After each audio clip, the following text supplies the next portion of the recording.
Okay, let's start. I'm Can Zhao, a research scientist from NVIDIA. I'm honored today to introduce the speaker, Dr. Paul Addison, a senior distinguished scientist and Bacon Fellow, chief scientist from Medtronic Patient Monitoring from Edinburgh, UK.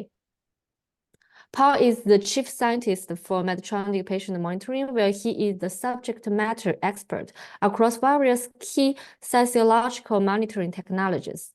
He is also technical lead for the patient monitoring algorithm and AI group in Edinburgh, UK, which he sets up, and he leads the AI landscaping and IP generation activities in the business. Paul is a Medtronic Bacon Fellow. He joined Medtronic in 2008 through the acquisition of Cardio Digital, a UK startup he co-founded. Prior to that, he was a tenured professor of fluids engineering. Paul has a master's in engineering and a PhD in fluid mechanics.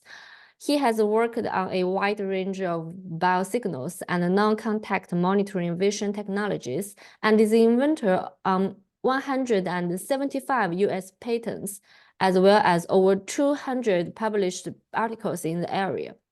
He has also written 2 textbooks, the Illustrated Wavelet Transform Handbook and Fractals and Chaos, an illustrated course. Welcome, Paul. Thanks, Can. Thanks very much. Well, thanks.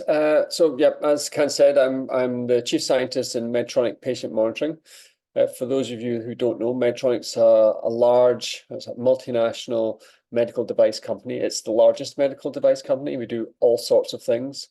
The division I work in is patient monitoring, and we make things to generally continuously monitor the patient, and that could be in any area of care, anything from general care floor to to surgery and beyond. So what I'm going to talk about today, as the title says, is touchless patient monitoring. How could we monitor patients without touching them? All the monitoring we do at the moment, pretty much we attach a probe. That probe has a wire. The wire goes to a device, and the patient's essentially tethered. So we're looking to see if there are ways that we could do some of the physiological monitoring without attaching those probes. I'm going to focus on continuous physiological monitoring. So what physiological information can I extract from the patient continuously? There's a lot of spot checks that get done with patients, but I'm really going to be talking about continuous monitoring. I'm talking about non-contact or touchless monitoring, but I'm only focusing on light-based and depth-based sensing. I'm not going to talk about radar or other methods of gaining information without touching the patient. So light-based and depth-based sensing. And then, my focus is what are the requirements for the information that we extract to be useful to the caregiver? I mean, it's very important we have an endpoint. We don't get to do research for the sake of research. We get to do research in order to produce something very useful for the caregiver so they can make judgment calls on the patient. So it has to be very accurate and reliable. All right, so I'm going to begin at the end. And currently, we're looking to study physiological monitoring without touching the patient. And at the moment, we're using camera-based systems to pull out that physiological information. As you can see here, I'm pulling out a breathing rate from a patient over time with a non-contact method. And there's lots of opportunities when you have a camera-based system with the patient to look at a variety of information, both physiological and contextual. And so what this talk's going to be about is, how did we get to this point of being able to do this? And what were the steps? What were our learnings en route? All right, back to the beginning. So about 2017, now I was running an algorithm group at the time. It's an algorithm and AI group. We kind of transforming that at the same time too, when a lot of the deep learning stuff came along. And there were a bunch of papers out there and other companies, one of which was Philips, who started to say they could do serious physiological monitoring with camera-based systems. They actually published to say that they could do breathing, with a camera, and this was a normal RGB camera. Heartbeat, so we get heart rate, we get respiratory rate from the breathing signal, but they also, and this is very important for us, they also said they could do blood oxygen. They could measure the oxygen in the blood with a camera at a distance. So that was a very important thing that they said. And a bunch of other groups started to look at this too. So we were super interested in that, and I'll tell you why. Medtronic is one of the two main players for pulse oximetry. Globally, we sell pulse oximeters, and our oximetry probes are on hundreds of millions of patients per annum. And, you know, if we were going to go from a technology where you have to put a probe on a patient, you've all seen this when you go to the hospital. It's a little probe, goes on the finger, looks like it's shining a red light through the finger, and from that, it tells the clinician the amount of oxygen in your blood. Now, if we were going to move from a system where we, you know, essentially sell probes to one where we don't need probes anymore, then that's going to affect our business. So what is this new technology, and what would we have to do to fit into that new paradigm? And just a little bit of background before we dive into the, you know, the camera-based systems. Pulse oximetry, the fundamental, you know, concept in pulse oximetry is pretty simple. You have to write a sophisticated algorithm because all sorts of things like noise and different physiologies and so on. But the bottom line is that you shine red light and infrared light through the finger. You can't see infrared, so you only see red. And the red and infrared light is differentially absorbed by oxygenated and deoxygenated hemoglobin. And if you do a little bit of a mathematical trick, you can use the ratio of those normalized red and infrared signals, and that will be directly related to the amount of oxygen in your blood, how saturated your blood is. And so we take a probe, we get those two signals from the probe, we normalize the AC component, which is a pulse component, by the baseline on both of them. So we normalize both signals. That's the first ratio. And then we take a ratio of those two signals. That's why it's called the ratio of ratios. And from that, we simply can go to a lookup table, and that will tell us what our oxygen saturation is. It's a neat trick. It was developed by a company in Japan many years ago. And Nelcor is now one of the main brand names worldwide that produces a clinically accurate technology for this. So that's how it works currently. But folks said they could do it with a camera, and that's, for us, was something of intense interest. So we grabbed the camera, and this was the thing that was lying about in the office, a Handycam.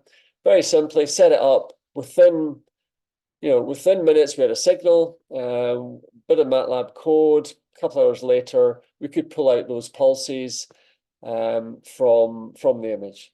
Very simply, you can all do this. I mean, you can do it with your camera phone. You can do it with any camera system. You can take a video. And the thing is that you get 3 matrices every frame of numbers, essentially, red, green, and blue. And if you add those numbers up simply, all the red numbers, all the green numbers, and all the blue numbers, in a region of interest, that's the area that you're focusing on, then you'll get a ripple on top. And the reason you get a ripple is that your skin, as the pulses come through, changes color very slightly. It gets a little bit redder, a little bit bluer, a little bit redder, a little bit bluer. Very, very slight. You can't see it by the naked eye, but you can see it in the numbers in your matrices from the camera. And so this ripple is the pulse, and if you've got a ripple, those bumps are then heartbeats. And if you've got heartbeats, you can count them and you get heart rate. So that was the very first thing we did. So within a matter of hours and days, we kind of could see the underlying principle of what folks were doing. That's pretty good. But that isn't a medical device, obviously. So the next thing was, well, you know, if we've got a camera here and you're over there and you're moving, well, we'll need to track what's going on. In addition, we're looking at skin and the different colors in skin. Well, maybe some parts of the skin is better for pulling that signal out. So we spent a little bit of time with tracking technologies, tracking the image over time, and then also pixelating, or, you know, pulling out small areas, small region of interest, if you like, and from each of those pulling a signal out and saying, well, is that a good signal? We'll pull it into our average, isn't that such a good signal? And then sometimes when you're pulsing, the pulse will actually take time to go across the skin. So it might be out of phase as it moves across the image. And again, these are things you can start to pull apart and look into once you start getting into this area. In addition, we went from a handy cam that happened to be lying in the lab to high pixel depth cameras. This is a Basler camera. I think this one's 12-bit. So rather than a standard camera, which is 8-bit, so there's 256 colors on each of those channels. 12-bit, I think there's 4,096 color gradations on each channel. So I'll get much higher resolution, so I can see those tiny little modulations in the scene. All right.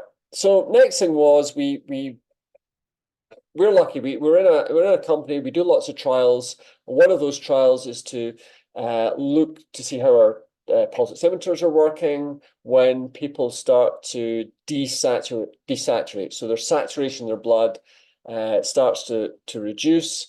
We do that by taking them through a protocol where they inspire less and less fraction of oxygen.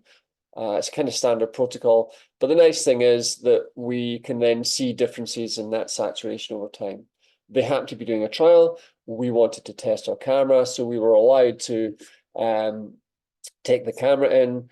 We got IRB approval. We then took our camera, we focused it on the head of these subjects. They were actually having their saturation measured in the head region, and we could then track these people with a tracking algorithm. We had a flood fill, and we pulled out the information only from that region on the pulsations. And so we're only looking at heart rate to begin with. So we thought, well, let's just see what we can do first of all. We published that, as you can see here, Journal of Clinical Monitoring and Computing. That was about 2018-ish, I think. We wanted to look at different skin pigmentations because it's great on the camera, it works, and it's very bright. And you've got lighter skin pigmentation, so we wanted relatively low lighting, a range of pigmentations, but with this high resolution camera, it worked very well. I mean, we got very good results. And we published those, and these are the results globally across all the patients, and these are the results split according to skin pigmentations. The heart rate truth we got from a standard pulse oximeter, which we can also get heart rate from, and then the heart rate that we measured was from our camera system. And there's lots of papers that do this, show that you can get a very good heart rate if conditions are right.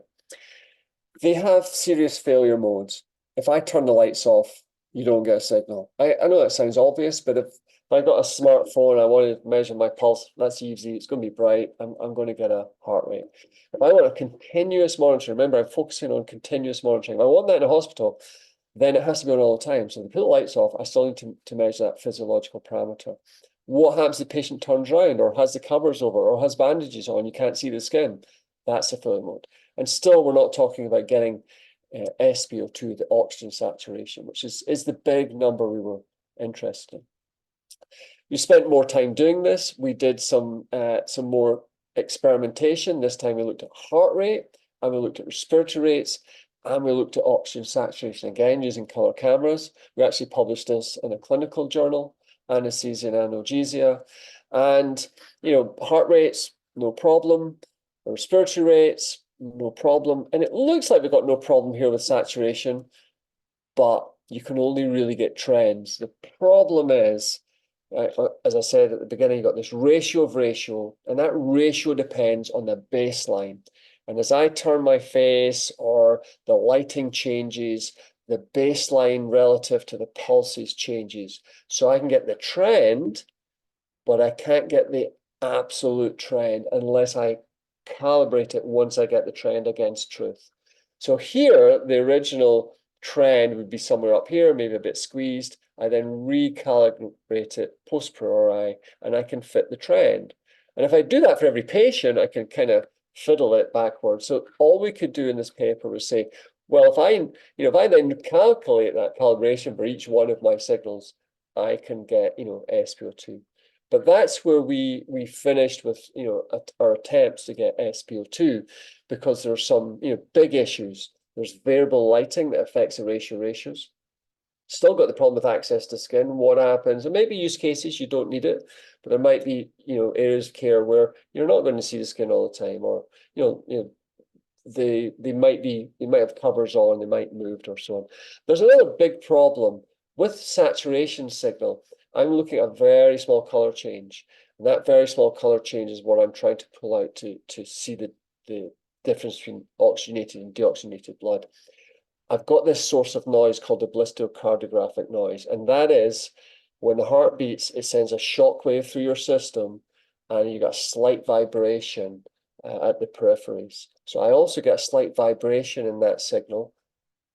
It's a heartbeat, but it's now a noise, vibration noise, in addition to the color. And that vibration noise doesn't scale with oxygen saturation. So you have this noise that's actually in more than just in band, it's actually a pulse morphology.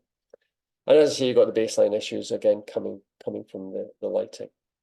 All right, so we kind of left it there, and I think there's more to do. And people, I'm sure people are going to push forward in this area, and we keep an eye on what might be possible.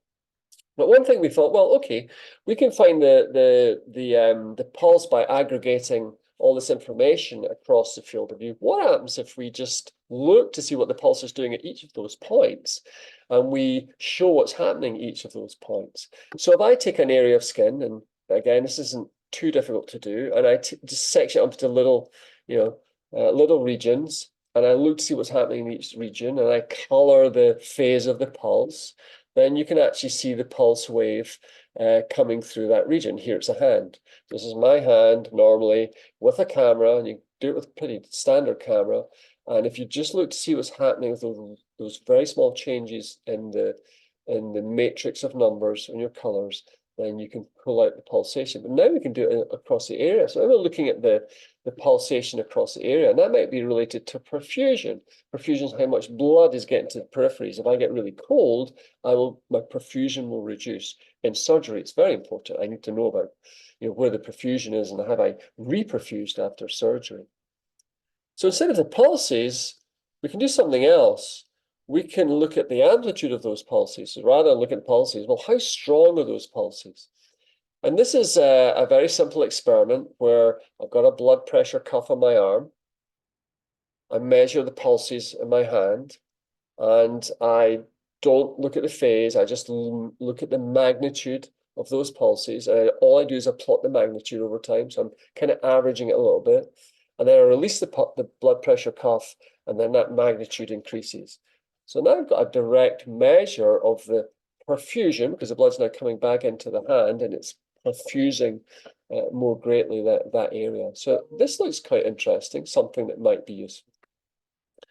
And in fact, as I said before, that perfusion is a big deal in surgery, because in surgery, after you've done something to the patient, maybe you've done something to a colon, you've cut it, put some cuts in there, you've clamped it off so the surgeon can do something, they've stitched it all back together, they then release the clamps, then you get reperfusion.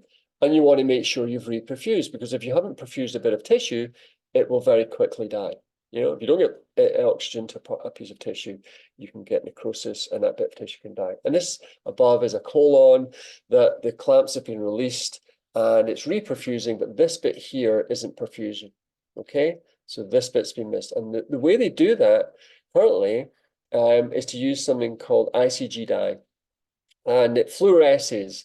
And we use a system like this. And you can see the fluorescent of the blood as it goes through the organ after surgery. The thing is, you have to use dye, so you have to inject the dye. You have to buy a very expensive machine. And it's something that takes time to go through your system, so you can't keep doing these. You kind of get one shot, and then you have to wait for a bit for it to perfuse, and then through the system, and then another shot. And we thought, well, I wonder if we could just use a camera. We already use cameras in surgery. There's endoscopic cameras that are used for the surgeons. And so we started to look at that. I won't go into too much detail what's going on here, but if you just look at this one here, if I just stop, this is a bunch of steps en route to this image. This image is just normal RGB camera in the same experiment as this one. To begin with, we've taken that perfusion I showed you before when I unclamped the system from my arm. We've shown where we see that perfusion amplitude across the organ, and then the organ is clamped. I'm just going to flick forward. And then by the end, we know this bit is not perfusion, and we can also see it. So it's a different image of a very similar experiment where we started with the whole organ perfused, and we ended with only seeing the perfusion, the part we know is only perfused. So we spent some time on that too. It's very nice experiment to do in ideal situations, but in surgery, there's a lot more going on. I now need to stick this on the end of an endoscope. I now need to have that pointed internally. I've got all sorts of movement with the endoscope, with the lighting, and so very early stage work, starting to think through what the potential for that would be. In addition, you might have tools in the way during surgery. So if those are moving, how do you parse out that information? So that's something else we looked at. We're still keeping an eye on. We're thinking through the potential. All right, but I wouldn't say we began again so much as we kind of stepped sideways. While we're doing all this light-based work, both visible and infrared, we started to look at other camera modalities. One of those is depth sensing, and some of you on the call might have heard of that modality before. So I've got a video running here, essentially two videos running. They've been captured at the same time. The one on the left is an RGB video. We're all familiar with that. I get 3 matrices every frame of red, green, and blue. Okay, it allows me to see the colors in the screen. I can see I've got a patient here. I can see what they're up to. I can kind of see they're okay. If I use a depth sensing camera, then in the field of view, I don't get colors, I get distances. So now I'm looking at just distances in that field of view. And if I false color that with a grayscale and I see anything close is whiter and anything further away is darker, then you can kind of see what's going on in the scene to a degree. I can still see the person here, I can see the pillows, the bed, and so on. But the cool thing is, I can also see any small changes in motion. And the most obvious thing you see when you do this is respiratory motion. So as the person's lying there, they're breathing in and out, and you might, that motion might be half, 1, 2, 3, 4, 5 mil over time, breathing in and out. There's a lot going on in the scene. These signals can be quite noisy, so we've got quite a neat algorithm that then localizes that coherent information that we know is due to respiration in the scene of depths. We then can superimpose that back onto the image. We could superimpose it back in RGB if that's what we want to do. But here I'm superimposing that motion over time back onto the image. And you can see, you can literally see breathing. It's actually easier to see breathing with this system than to go and try and see breathing with your naked eye. You have to get pretty close to someone to see that very small breathing modulation. We find this to be super robust and reliable, works when the person's completely under covers, works when you turn the lights off, works when they're lying on their side, their back, their front, and so on. Now, everything moving here is a distance from the camera. And I've got an area, a region that I'm interested in. If I add up all those changes in distance over time, frame by frame changes in distance, then I'm integrating across that area. Okay, then I get a volume. And so the signal below is literally us adding up all those changes in depth over time, frame by frame, and getting a respiratory signal from that. And it's actually a volume of change in time. If the person doesn't have any covers on, they're lying on their back, peak to trough there is very close to the actual tidal volume. Your tidal volume is the amount of air you inhale and exhale over time. As you breathe. If they lie on their side, it'll be slightly lower. If they have covers and they move too, it'll be slightly higher. But it is related to the actual volume of air the person's breathing in and breathing out over time. And I'll come back to that a little bit later. So now I've got a breathing signal. So just think of this as a signal, and it's got bumps in it. Each of those bumps is obviously a breath.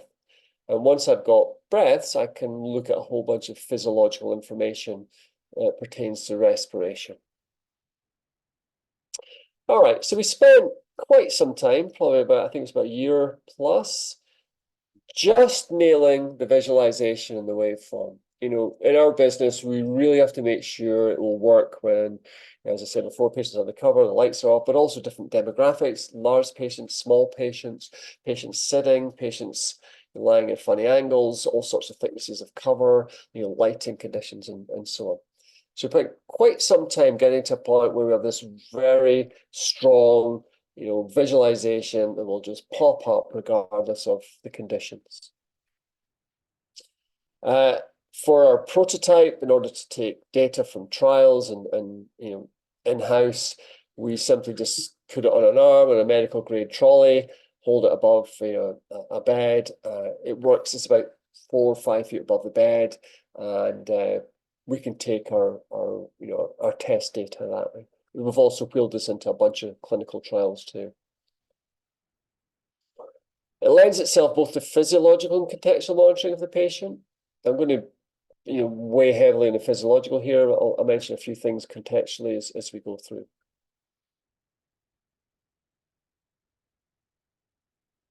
All right. So early days, we again piggybacked on things going on in the lab. This was another acute hypoxic challenge, another one of those challenges where we take the patient down and their oxygen saturation reduces. And we wanted to see if we could use depth cameras to provide that respiratory information while that happened. So this is not a great image. This is what we published here. That's the person, and in the background is a whole bunch of clutter in the lab. Before this presentation, I managed to find the video that we did at the time. So that's the person. This is just kind of lab stuff and monitors and so on. And this is my region of interest on their chest. At that time, we actually colored in inhalation green, exhalation red, so we can see both phases. Nowadays, we tend just to have inhalation green and, you know, blanket for exhalation. I think it's a bit less visually cluttered that way. So that's that's literally the information we took, and if you integrate across our region of interest over time, you get a nice you can get a nice signal, which is this guy here. And then we had a reference, so we want to make sure that our respiratory rate, you know, makes sense. So we also had something called a capnograph, which is inserted, you know, either in the patient's mouth or just little prongs under the nose. It's there to measure exhaled carbon dioxide, but it also measures respiratory rate through the breaths. It measures, very accurate for that. And we compared our, you know, monitoring respiratory rate against the capnograph, and we got very tight correlation. So that looks good too. That's starting to look like something that might be useful as a medical device. And I should just, you know, reiterate, this is R&D, early stage R&D work. We're looking to see if these techniques are possible. None of these are medical devices at the moment. All right, but while we're doing that, and a number of subjects would, while they were breathing, would actually go through this kind of cyclical pattern. And I think that's indicative of, you know, you're under physiological stress, you're now starting to become slightly hypoxic. We're doing that because we want to make sure our pulse oximeters work. Your breathing can become slightly more erratic, but we're seeing these nice patterns in the signal too. So it's something else that's of interest physiologically, not just respiratory. All right, so then we had an opportunity to take some measurements while someone was on a ventilator. Now, very briefly, high level, and you probably heard a lot about this during COVID, ventilators. They keep people breathing when, you know, they're critical. And they're pretty sophisticated devices nowadays. We at Medtronic actually make ventilators. One of them is the Puritan Bennett 980, and that's the one we played around with. That's our kind of latest one. Very sophisticated. You can set all sorts of controls over breathing. You can have it completely control breathing of the patient. You can have it so when the patient tries to take a breath, it helps. You can have it set the amount of inhalation time to exhalation time is changed. You can say, I want to keep a certain amount of pressure in the lungs, even when, even during the exhalation phase. There are a lot of controls. They're very sophisticated, and they really help, patients who need that aid. But what we wanted to do was say, well, okay, we've got this sophisticated device. How does what your device tells us versus using the non-contact monitoring system? Our non-contact system gave us very nice waveforms. And when we compared the respiratory rates, so on the left-hand side here, that we could pull out from our algorithm using non-contact monitoring or touchless monitoring, compared to what was set by the ventilator or what the ventilator measured, then we got pretty tight measurement accuracy. I think, again, that was within 1 breath per minute. Well, because we had a ventilator also measures your tidal volume. It's a direct measure, it has a spirometer in it, which measures the amount of flow and therefore the volume over time. So when I breathe in and breathe out, I breathe in a certain amount of air. For me just now, it might be 300 or 400 milliliters, and that would be my tidal volume. And if I take, 10 breaths, and my minute volume, which is the amount over breath, would be 10 times that. So I'd be breathing 4 liters per minute. That'd be my minute volume. So the amount of breaths and the amount of breaths I take per minute is my minute volume. So these are important parameters. Over time, if patients start to take less and less air in over time, or more and more, then those are very indicative of trends towards potential issues for the patient. All right, so on the left-hand side, we've got respirate, works very well for respirate. On the right-hand side, we've got tidal volume. So the amplitude I'm measuring with my non-contact camera is a volume, because I'm measuring distances over an area. So I want to see, well, how does that link up with tidal volume? Well, for this, we had a kind of constrained region of interest. The person was slightly on their side. So we didn't, we couldn't see the whole breathing. So it's interesting. It trends really well. So when it's low and high rates, we trend very well, but we don't get the actual tidal volume. That's the one-to-one line. So the tidal volume we're measuring is slightly less the whole time. It's linearly related. So if they're actually breathing twice is the tidal volume, I'm going to measure that, but it's slightly less. I'd need to recalibrate to get to the actual tidal volume if that's what you're interested in. But it does tell me it's very good for trending tidal volume over time. So that brings us to where we are currently with respiratory rate. So where we are currently, we've just published on this, I'll tell you about that in a minute, is we want to make this a medical device now. We want to say, okay, this is great. It seems to work well in these ad hoc studies, these studies we've piggybacked on, these studies where we kind of played around with ventilators. Well, what happens if I want to make this a medical device? Well, if I want to make it a medical device, I need to really understand what the clinician is going to use it for, and therefore, what are the operating conditions that they need. And there's 2 sources. The main source is to go out, look at the disease states, talk to clinicians. If I have pneumonia, I might be breathing up at 30 to 40 breaths per minute. If I have some other issues, maybe I've just come out of surgery, I'm full of sedatives and opioids, I might be breathing at 5, 4, 6 breaths per minute. Okay. And those are important ranges. The range in the middle is not so important. If I'm breathing at 12, 13, 14 breaths per minute, that generally doesn't indicate there's a problem. But if I go up the way to the high rates or go down the way to the low rates, that's a problem. So I've now got a respiratory signal, and I'm going to count bumps, and so that sounds pretty easy. But the problem is those bumps are pretty obvious in the middle range. But at the high range, I've now got tiny little tidal bumps, little breaths. I breathe in and out very quickly. So I guess they become very small, these bumps, and lots of them. And they kind of have background noise that you kind of got to cope with. So where's the breathing? What's, is those big breaths or those noise or those little breaths on, what am I looking at the high range? And then at the low range, again, I'm taking generally a few breaths here and there, maybe a bit of an apnea, maybe weird morphologies, maybe I kind of, especially if I've got some disease states, my inhalation will be short, my exhalation will be really long. So all sorts of morphologies at the low rates. And I have to write an algorithm that gets those 2 guys.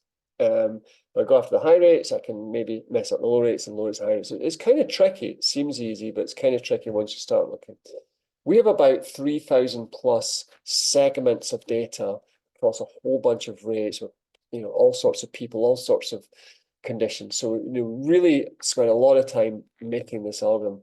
We had a bit of an epiphany. So our algorithm, we have something inside the algorithm, and we haven't disclosed that yet. It's going through the patent process, but there's something in there, a little trick, and it allows us to get the high and low rates at the same time, if you like. And so we have this algorithm. We went to an external test house. They're actually based in the US, called Clinimark. They test algorithms for respiratory for medical device companies all the time. They'll do it for bands attached to your chest, for capnographs. They'll do it for ECG, transthoracic impedance. That's quite a big one, especially in neonatology. They'll do it for acoustic. There's acoustic respiratory. They've got a whole bunch of background in this, and they've taken this through FDA, and the FDA are the federal body in the US who allows you to market a medical device because it's been fully tested and it's safe for the patient.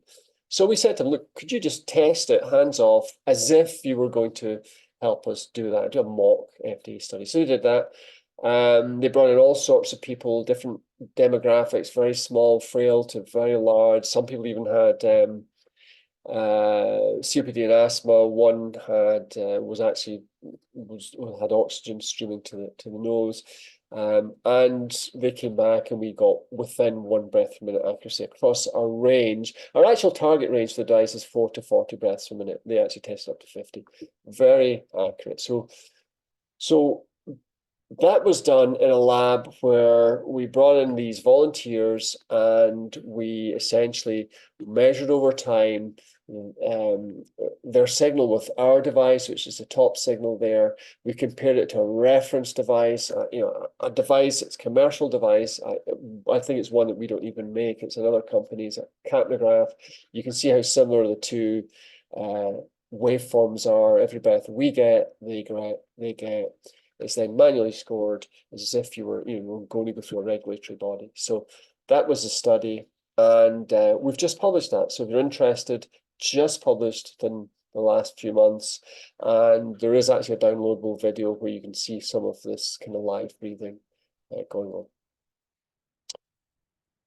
So one other thing we have noticed, and I said already, we noticed it in one of our hypoxia studies, and this is another study where we had folks with chest and abdomen belts on and exhibiting respiratory disturbances. It's very good at pulling out respiratory disturbances. I know we say a lot about that today, just to make you aware that the top signal is our camera.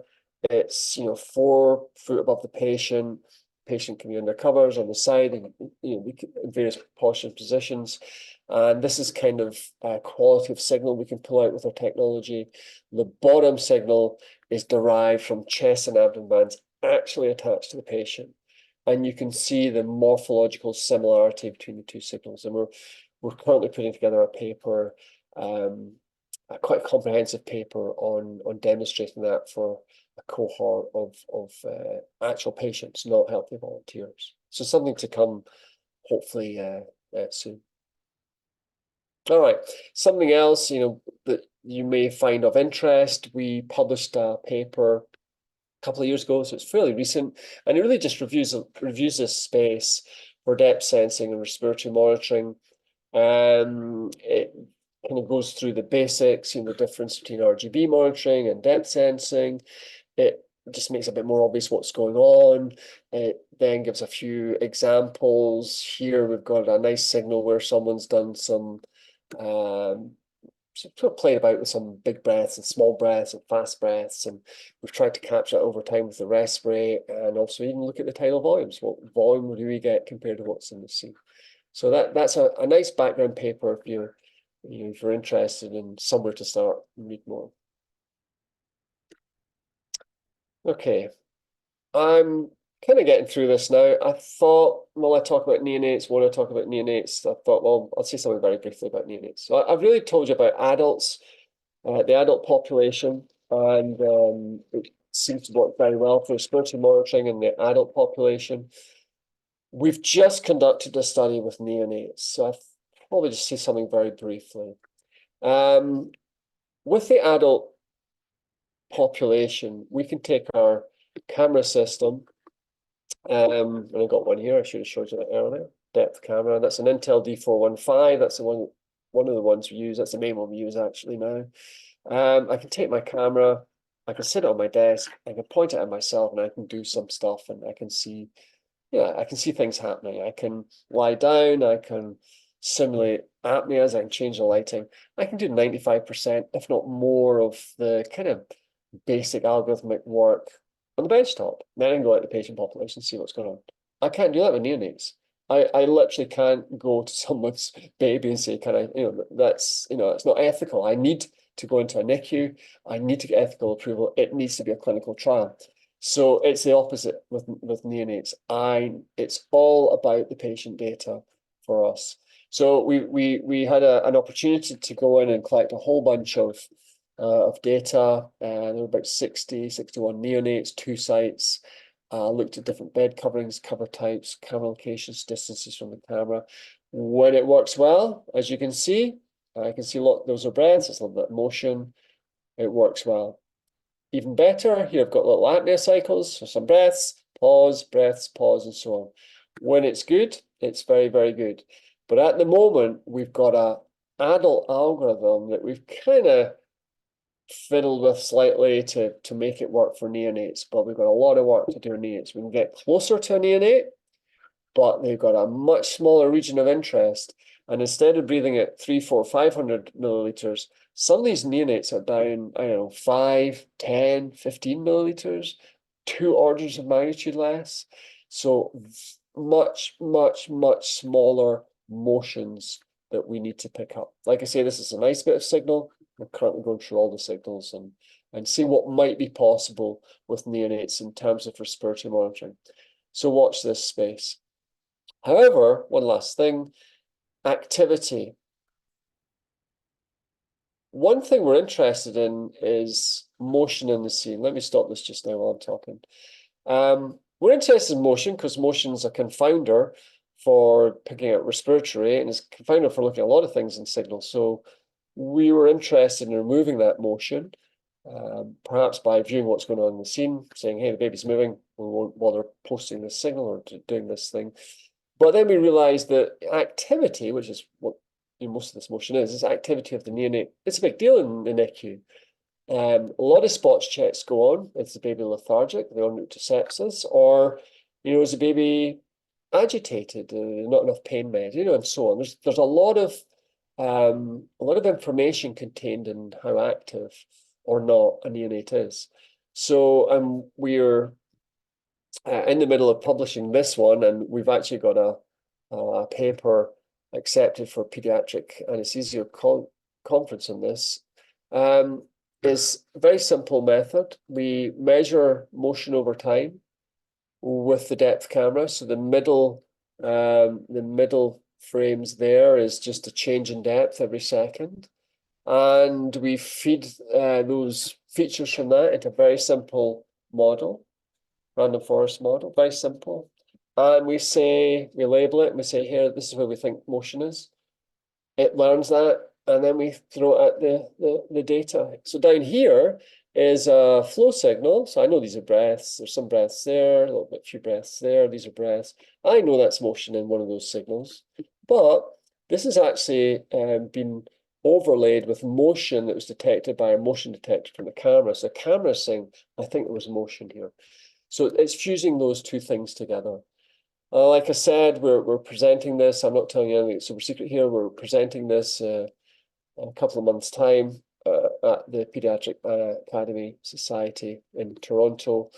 And it could be a neat way towards a continuous sedation monitor or lethargy monitor or agitation monitor, in the NICU. And we're still parsing through whether that's something of use to clinician, but something that's interesting that's come out of this work. All right, I think we're good for time. So I'm just going to stop there. There's a bunch of stuff I can't tell you. There's a bunch of stuff we're doing it's not ready for prime time yet. So hopefully keep an eye on what our group's doing over the next couple of years. A lot more to come, a lot more we're in the middle of. But in summary of what we've discussed today, the color camera-based monitoring, and I would include infrared as a color, which is one we can't see, as a potential I think it's got great potential. It needs work, become robust and reliable, continuous monitoring by clinicians. A lot of folk working on this. I think folks are going to push this forward. Heart rate and respirate are pretty easy to do if the conditions are good. So concentrate more on, well, what happens if the patient's on their side or if the lights go off, you know, what could we do? Holy grail really is SpO2. And if we can get SpO2 non-contact, that would be a huge paradigm shift in our industry. So again, more challenges there, getting rid of electrocardiographic noise. People are going after this, folk are actively doing this, so we're keeping an eye on it.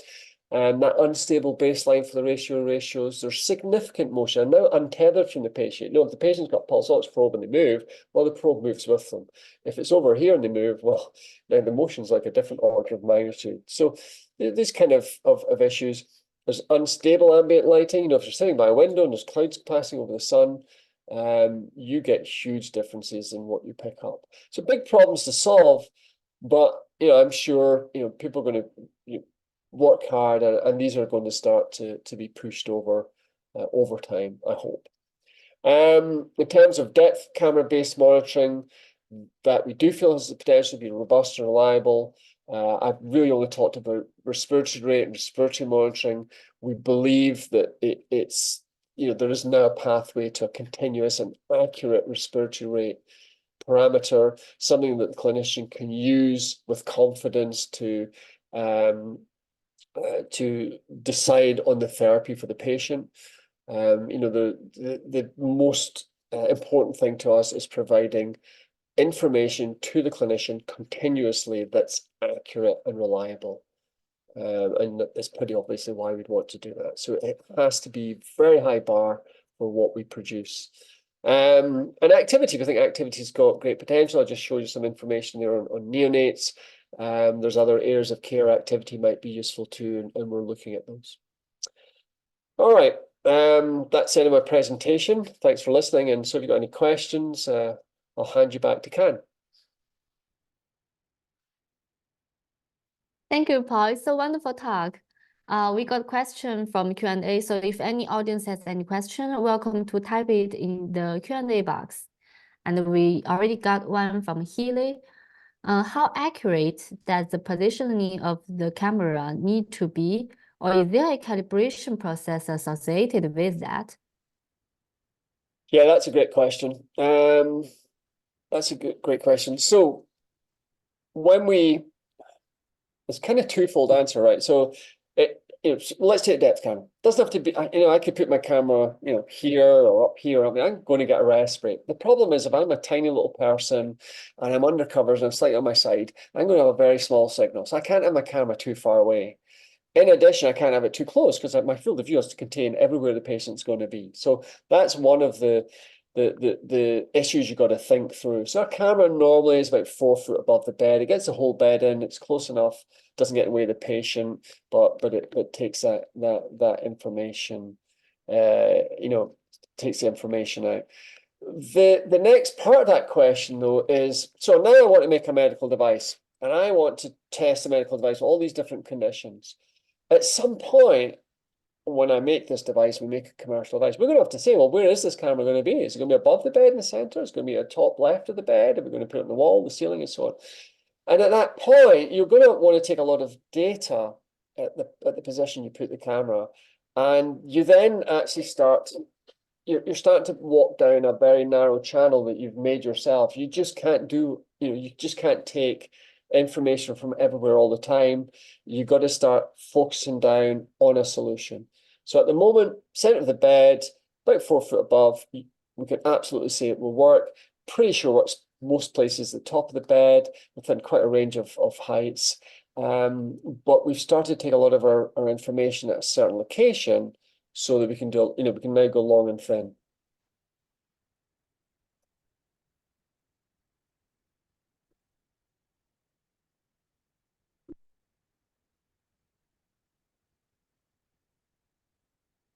I don't know if you got any more questions. Yeah, thank you. Thank you, Paul. So I got one question. So for when you introduced your method, you sometimes mentioned that it's an AI model do the estimation. So what kind of AI models were you using?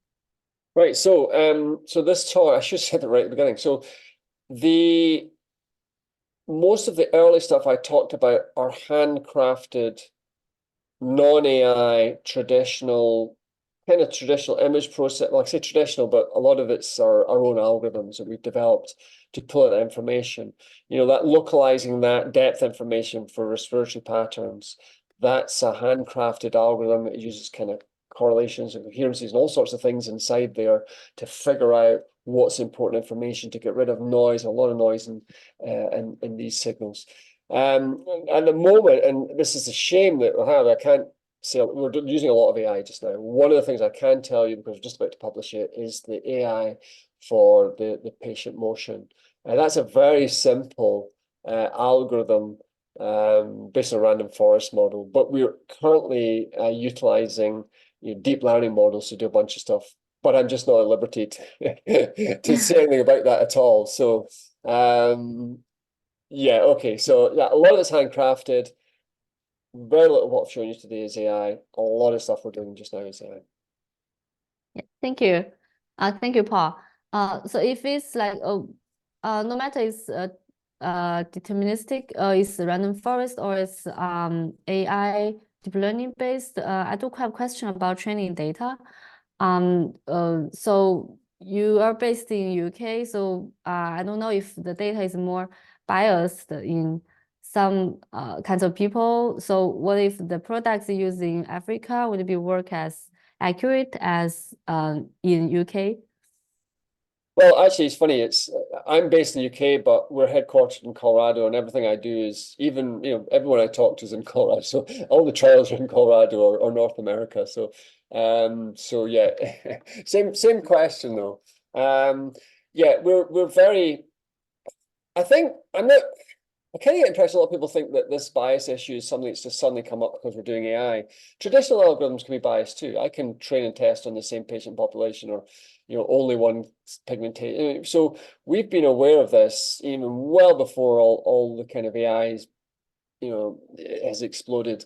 So a lot of the rules for how to best do AI is really rules how to best do algorithms, full stop. So for example, in pulse oximetry, we've always tested across skin pigmentations because we are literally firing a light through your skin, and we know there's different pigmentations. I think now we want to make that more robust and just have a wider data set, but there's always been that in there. In addition, we want to test different patient demographics. So with the light-based systems, the ones we're going after, those changes in color in the skin, that's super duper important. We've got to get pigmentation. In fact, one of the papers was on skin pigmentations. We literally went after that as the first thing we wanted to look at, that and low lighting. When it comes to the depth sensing is really looking at the torso, and there's not many clinical use cases where the torso is exposed that we'd be using. Maybe surgery, but in surgery or on a vent, you don't need respirate. That's the one area of care where we wouldn't use this for. So it's mainly clothing or sheets that are moving. So we do a lot of work on different clothing, sheets, patterns, lighting, and so on.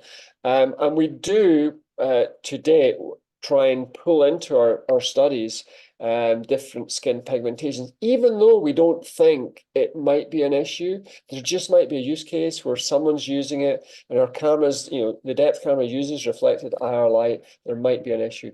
So, and when we do take these technologies through FDA, we're absolutely aware of biases and making sure we account for those. Otherwise for us, we will be told to go and redo very expensive clinical trials. So, it's not just ethically, but it's commercially reasonable for us to just get this done properly. Yeah, thank you. Thank you so much. We got more question from an audience. A question from David. Great talk. Did you look at contactless blood pressure as well? Okay, that's an interesting one. So I've actually spent a lot of time in the past internally looking at continuous non-invasive blood pressure. So can I get the blood pressure that I pull out from an A-line from a patient during surgery, but without sticking an A-line into them? And folks on the call might know there's a whole bunch of stuff out there where people say, well, you get your heartbeat from the ECG and you get your PPG, the photoplethysmograph, and you find the pulse transit time, and we try and link that together. And we've been doing this for years, and we spend a lot of time internally looking at that too. It's super tricky. I mean, that could be a completely different talk. I can tell you a lot of the reasons why it's super tricky. But people have now taken that one step where I think what the questioner is asking is, now can I use the pulse that I can find from the camera system? Could I use that to get some indication of blood pressure? Again, I think it'd be tricky. It's something that I've not looked at. If you are talking about getting that pulse rather than a pulse ox probe for pulse transit time, you'd have similar issues. Maybe I'll just tell you those issues very quickly. Blood pressure is in units of millimeters of mercury or pascals or whatever. It's a pressure. It's a real physical unit. The PPG signal has no real units. If I squeeze it, I'm going to get a higher amplitude, I get a lower amplitude. The current, from the thing. It's not related, to the blood pressure per se. The morphology is. So you've got to go from a morphology in the pulse to an actual physical number. And that's quite a tricky thing to do. How do you get from, how do you get that calibration that not only calibrates according to morphologies, but then goes from something where it's really an arbitrary number to a physical number? And I think that's, regardless of how you're going to try and do this, and I think that's what you're talking about, that's a potential issue in that area. Thank you. Thank you. We have another question from Mirek. Could you elaborate further on why ballistocardiographic noise is problematic for surgical video? Would this still be an issue in a Eulerian framed approach? Yeah, we early on did use the Eulerian frame approach, and we quickly didn't use it. I'm not going to say anything pejorative about it, but we ended up going our own way. And I think you're talking about the MIT Eulerian work. So we very quickly went our own way. I'm guessing it might be. I would be very, if you're trying to get SpO2. So here's the deal. If I try to get heart rate and I'm looking at color and I'm looking at pulse, then they're both useful. All I'm looking is bumps. If the noise from the heart, the ballistocardiographic noise increases my bump height, that's great. If I'm looking at SpO2, then the problem is my color bumps, my height, my color changes. That's what I'm interested in. If now ballisto comes along and makes them both bigger, but that's not related to, then I just have something. I need to get rid of that first. So, the ballistocardiographic noise is interesting because it is literally, noise that comes at the same time as the color change. You get the vibration and you get the color change as the pulse hits the periphery. And that's why it's so tricky to pull that out. If folks are trying to do it, and someone's going to do it someday, I'm sure, but that's what makes it really tricky to do. So for SpO2, it's a noise. Maybe I should have made more obvious, but for actually getting heart rate, it actually helps. It's just an extra bit of, bit of signal that it helps me count those bumps according to pulses. Thank you. We have another question from Hilly. How you see your work in the context of the development of consumer health monitoring devices like Apple Watch or Aura, which I suppose are trying to tackle the same issue of a wired patient by creating very small hardware that is battery powered? Yeah. So I didn't talk about wearables at all. As a medical device company, we're obviously interested in all sorts of medical devices, and we're interested in wearables too. This talk wasn't about wearables. Wearables have advantages and all monitoring has advantages and disadvantages. This work is solely concentrating on touchless or non-contact monitoring. Wearables have a place, and I know we're very interested in wearables too. But for example, a wearable, you just said it, you need a battery. So you need to charge that battery. You need to hand it to patients. What happens if the patient doesn't hand it back? What happens if someone puts it down and it gets locked? So you've got to be very clear that you're in quite this isn't a wearable at home where you got your Apple Watch, you wear it all the time, it's your watch, you're not going to put it down. This is something that's maybe used over hundreds of patients over the year in an environment where there's lots going on, and then you have to get that information to, you have to stream that information. There's a lot going on with wearables as well. I think wearables are part of the future, definitely. I think we all do. But it's interesting. This works, it's kind of separate from the interest we have in wearables and Medtronic. It's more kind of early stage thinking, you know what, could we do some stuff with Touchless, and how would that fit in with our other aspirations, which include wearables?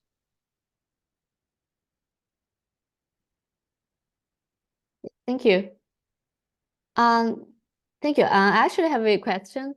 My friend are going to have a newborn baby. I know the Medtronic devices are medical grade. So do you think it has a do you think that is too much for a healthy baby? If I would send her as a gift. Yeah, so I'm not talked about a lot of things. I've not talked about a lot of the stuff we're doing in neonatology or newborn babies at home. But I think there's opportunities. I think there's opportunities in the NICU. I think NICU is challenging. Even currently in the NICU, monitoring's tough in the NICU. I mean, really, really tough. Things we can get from adults much tougher, and a lot more clinician, interpretation. And at home too, in the NICU, there's lots of clinical staff, there's nurses, there's doctors, there's folks making sure that the information. When you get into the home environment, you've got to remember that you can't really give parents real physiological information, because it might confuse them, might make them anxious, and so you got to be really careful when you start taking medical devices into the home. So you just have to think what would be useful in the home environment that might be a byproduct of what we're doing in the NICU, rather than directly, coming from the NICU. You got it. The consumer of the information is the parent. So that's what you got to keep in your mind. I think there are opportunities, but you got to think slightly differently. Thank you. Thank you so much. And it's about the time. Again, thank you so much for the wonderful talk. Thank you, Paul, and then many thanks to the audience. I think that's it. Thank you. Thanks very much. Thanks for listening, folks. Thank you. So we will upload the video to YouTube if Paul permits, and we will discuss it later. Okay. Thank you. That's it for today. Bye, everyone. Bye.